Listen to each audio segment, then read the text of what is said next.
And I'd like to also add that you are extremely beautiful.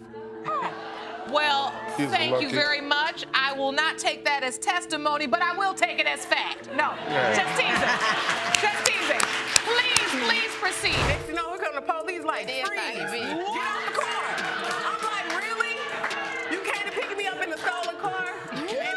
Really? Right. I don't know nothing about that. He inboxed me and say, like, who are you? So I'm like, well, you know what I'm saying, I'm his girlfriend of a year, so who are you? She was like, well, I'm his wife of 10 years, you know. Really? Yes. Good day, everyone. Good day. Now, Mr. Derensberg, you are seeking the results of a paternity test to prove that you are not the father of Ms. Wilson's 22-year-old son, Damone, who you say the defendant once told you was another man's child. Now, you claim she's buried you in child support debt, and once today's results prove you are not the young man's father, you will return to court to sue Ms. Wilson for more than $20,000 for unwarranted child support payments. That's a crazy lot of money. Now, Ms. Wilson. Yes, Your Honor. You argue that Mr. Derensberg is a womanizing, lying, cheating, poor excuse for a man. Yes, Your Honor. You claim that during your relationship, he was married and engaged, I don't know how you do that, to other women. Yes, Your Honor. While having an affair with you. Yes, Your Honor. How does one manage to do all that? Let's now understand how they first met. How did you all meet? I was dating a friend of Miss Wilson. I was married but separated. You said you were married but separated and dating her friend. Where's fiance come from? I was separated and... But not divorced. But not divorced yet, and I was planning to marry the young lady that Miss Wilson was friends with. That's a lot of confusing relations with a lot of women. He continues to say that he'd once gone out with Miss Wilson's friend, who was his fiancée at the time. Soon after which him and Miss Wilson had a brief conversation, and that's how it all began. One night, my fiancée, again, we had an argument, and I went out and I saw Miss Wilson. We had a conversation, a brief conversation. Maybe 20 minutes after that, we were in a hotel room. Oh, you work fast. Very. Extremely fast. Okay. And you know what happened next? And like he said, he had an argument, an altercation, whatever, with his girlfriend at that time. But was it your friend? She was a friend, yeah. And we had sex once, and I got pregnant. So the important question now is, was she intimate with anybody else? Were you also intimate with anyone else during that time period? Yes, I had a boyfriend at the time who was at college. But you were also intimate with him during the same time frame? Yes. So Mr. Derensberg wasn't the only one making all the wrong decisions. And what you're going to hear next is going to shock you. Well, first of all, we only had sex one time. She was promiscuous. I was promiscuous as well. I didn't find out 2.5 years after she had the kid. And these two had met again at a party around the time when Miss Wilson was pregnant, but didn't even care to think for once that she could be pregnant with his child. Now let's find out what happened after Damone was born. 2.5 years went, Danita had the child. Right. One of my fraternity brothers come up to me and asked me, hey man, did you see your kid? I said, kid? What kid? Danita Wilson. Oh man, no. So my grandfather and I, we drove down to Danita's home to see so you if went to this see kid. about it. Right, because, I mean, yeah, a kid. And then he finds out that some other man was supporting her with the kid, to which Miss Wilson openly denies. But hey, the kid is 22. That's a really long time gone without knowing who your father is. Here's what he has to say. I can remember when I was young, very young. I mean, we used to drive a Mercedes. And when it was Christmas, I forgot where he was living, but he brought us to his house, and we used to see all the nice Christmas lights on other people's house. And that was the last weekend I remember me spending with him. So a couple years go by, I'm about 7. My mother, I think my mother was incarcerated at the time, I'm not sure. But my grandmother had custody of him. He popped up and he told me, son, you need a haircut. I'm gonna come back and get you to get a haircut. That was a Friday, he told me. Saturday morning, my grandmother got me up, told me you going with your daddy. She fed me breakfast, packed my clothes, set me in front of the door. Hours go by, nightfall, that he ain't come. But he never came back for it. And what's all the more worse? Look, His entire family acknowledges him. Will you please except let him. me? No, well, my entire family his deceased dad, his deceased grandfather, his stepmother. everybody acknowledged me. Even his this one brothers made me curse him out. acknowledge. That's really sad for the son. Let's see if he's really the father. You are his father. The man apologizes for not being there and hugs it out. It's a good thing he stepped up now. Ms. Lima, you admit to making a huge mistake and hope it doesn't affect your baby Christina. You had an affair with Mr. Anderson, who is married, and believe he's your daughter's father. Yes, Your Honor. Mr. Anderson, you say your whole life is on the line and your marriage, and you're hoping you're not the father today. Yes, Your Honor. The whole mess started from Mr. Anderson texting Miss Lima over Facebook. After a year or something, they ended up going for dinner once. And then they ended up getting laid. And the next thing that happened is going to blow your mind. And a few minutes later, his Miss Anderson, you know, she inboxed me and say, like, who are you? So I'm like, well, you know, I said, I'm his girlfriend of a year, so who are you? She was like, well, I'm his wife of 10 years, you know. Really? Yes. 10 years? Who would have seen that coming? And she had no idea he's married. Let's see what he has to say about it. You know, me and my wife, we had a bad, you know, argument, and, you know, and I decided to go out and take Miss Lima out one night. And me and her went out to, you know, the hotel. I brought her roses, and, you know, we had sex that night. He says he's only seen her that one time, but you need to listen to this. That's wrong, Your Honor. That's wrong. How often would you see Mr. Anderson? We've seen each other for 2 years, every weekend, Saturdays and Sundays. Was it strange to you that you only saw him on Saturdays and Sundays, or you thought he was working during the week? Not really, because I went to his house numerous of times, but in his house, wait, excuse me. You went to his house numerous times? Yes, I went to his house numerous of times, and I told her what was in her house, and I described it to her. Oh my God. Hold on. The man has a lot of guts lying in open court. Now coming to the most important part, the pregnancy. I went to Mr. Anderson at first. I went to his family at first. I couldn't contact him, so I went to his family, and I got rejected by them. So I was like, well, you know, that really hurted me. So I was just like, well, let me move to the other person that I had sex with during that time. Oh, hold on.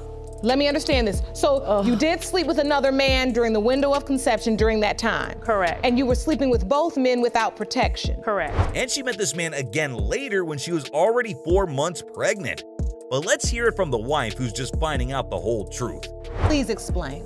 Once we messaged each other, I asked her for her phone number because I want to talk on the phone. You understand? And when she was telling me the things that she was telling me, my whole world it caved in. Like, are you serious? You know, this is my husband. Because you all have built a lot together. A business. We've been through a lot, Your Honor. And just this And year, children? 5. Poor woman has put up with so much. Now let's hear it from Mr. Scott, who also slept with Miss Lima at the time. Well, the situation was when I first met Mrs. Lima, we met at a gas station. Come February, I took her flowers to a job site, took her out to eat on Valentine's Day, and then in March we had a sexual intercourse. He found out after she was almost 3 months pregnant, and she had been honest with him saying that Mr. Anderson could also be the father. There's been a lot of this. Now let's see the results. Mr. Scott, you are not her father. You just stay right here.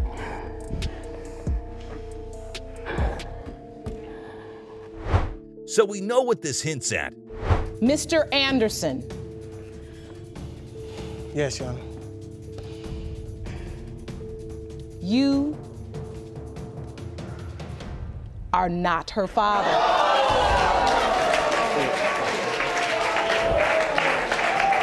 Oh my God. Wow, we did not see this coming. She needs to find out who the father is now. Ms. Torrey and Ms. Henderson, you have both entered the court today with cases against the defendant, Mr. Goodson. You have joined together because you, Ms. Torrey, claim the defendant is denying he is the father of your 2 kids. And Ms. Henderson, you state Mr. Goodson refuses to take responsibility for your 4-year-old daughter. Yes, Your Honor. You have both asked the court to award paternity tests and enforce his financial obligations as a father.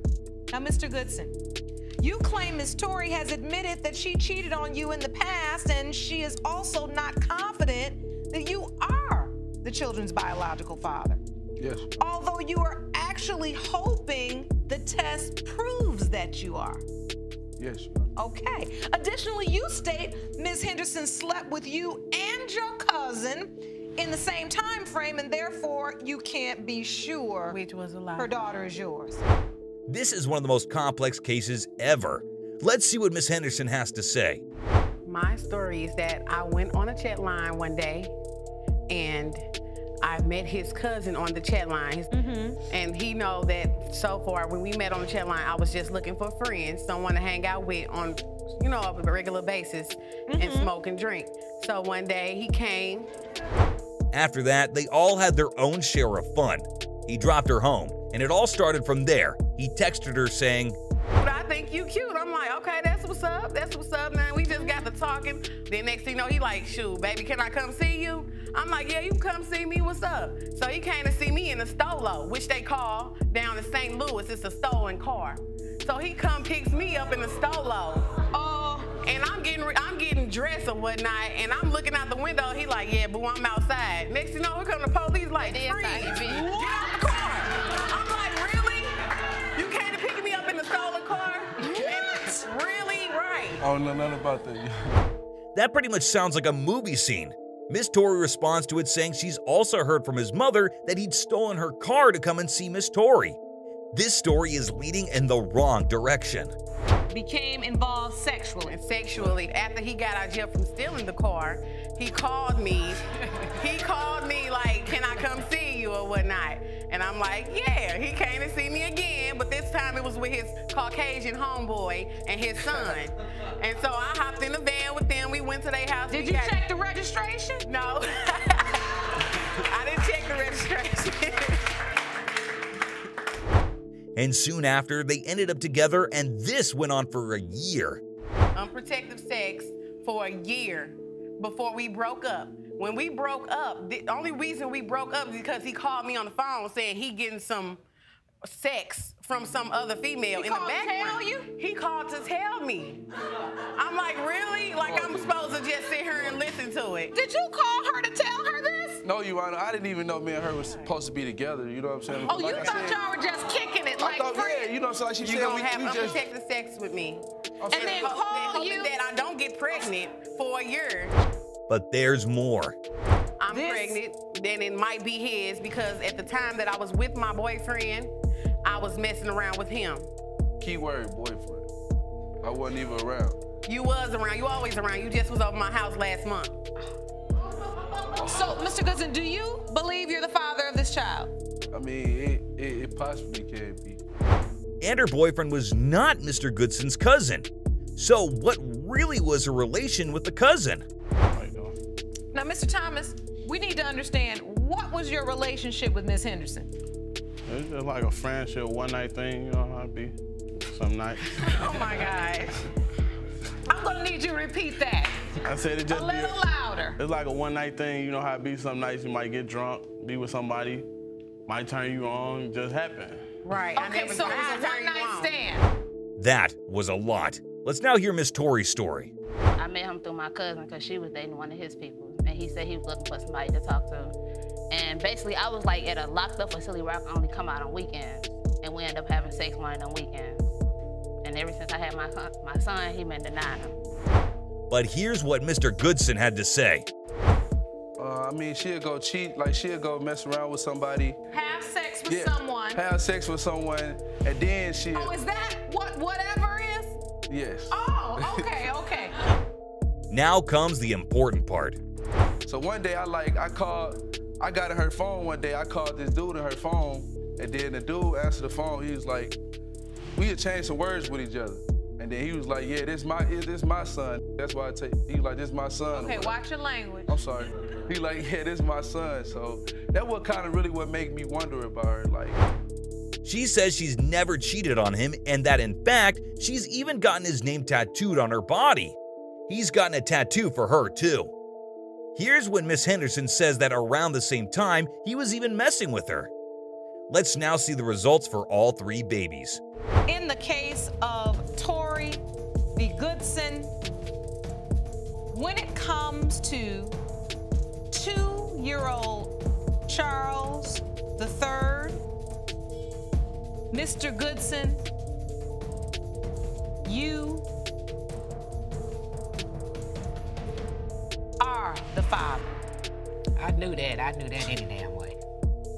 In the case of Tory versus Goodson, when it comes to 4-month-old Dreon, Mr. Goodson, you are the father. So he is the father to both of her children. Henderson versus Goodson, and whether or not you, Mr. Goodson, or your cousin is the father, it has been determined that when it comes to 4-year-old Lazasia, Mr. Goodson, you are the father. Yeah.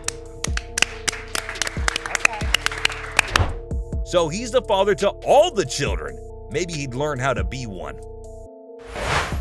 Ms. Montoya, you and your son, Mr. Sensabaugh, claim you've been lied to by the defendant about the paternity of her child on numerous occasions. Yes, Your Honor. Now you say a recent near-death experience makes today's DNA results more important to you than ever. Yes, Your Honor. Ms. Brown, you admit to lying about the paternity of your daughter to both plaintiffs. Yes, Your Honor. You say you realize they no longer believe anything you say, and you're hoping today's results will finally uncover the truth. Yes, Your Honor. The two were in a relationship, and it ended because Miss Brown had a problem with Mr. Sensabaugh being a mama's boy. They were gonna move in, but Mr. Sensabaugh never even showed up, and so she ended up with another guy. When I had left California, I went to Oklahoma with my ex. And that's when the calendar comes in. So after he didn't show up with the leasing office? I left. And how soon after you were intimate with Mr. Sensabaugh did you go down to see your ex? It was soon.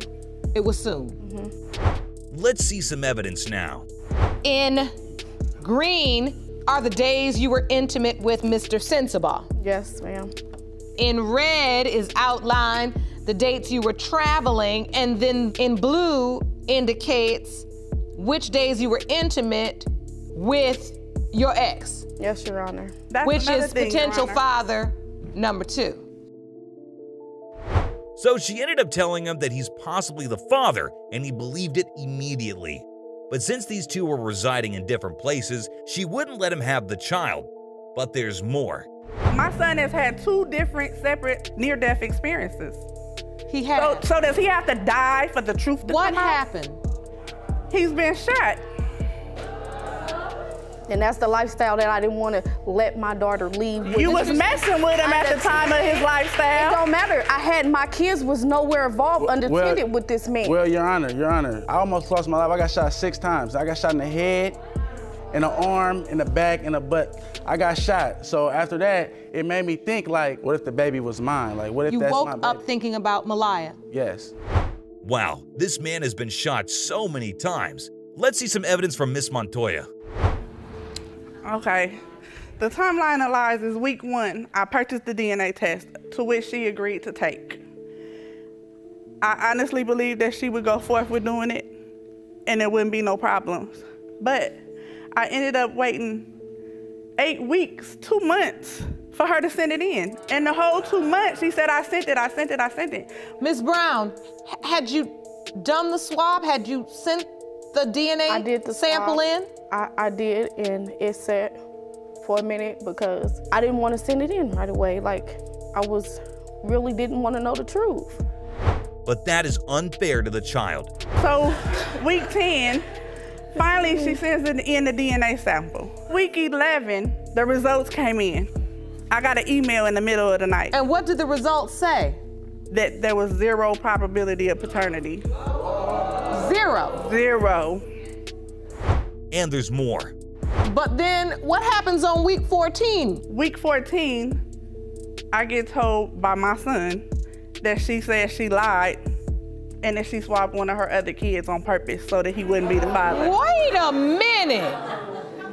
Ms. Brown, did you say this? I said that out of being upset, but so once again, and him talking to me crazy, That's another lie. cussing me out. And once again, here we are where I'm in this emotional state again of maybe I do have a grandchild, maybe I don't.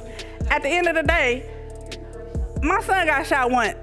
He got shot again after these results. That's week 14. Maybe by week 19, he was shot again and almost died. So here we are, we have still a child up in the air, and that's what brings us here to paternity court. Do you hope she's your grandchild? I don't know, because I don't know if I want to deal with her.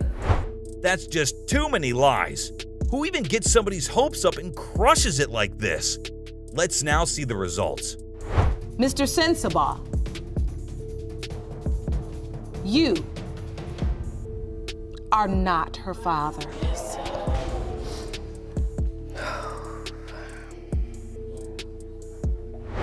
Still pretty terrible that the mother kept leading them on in believing that he is.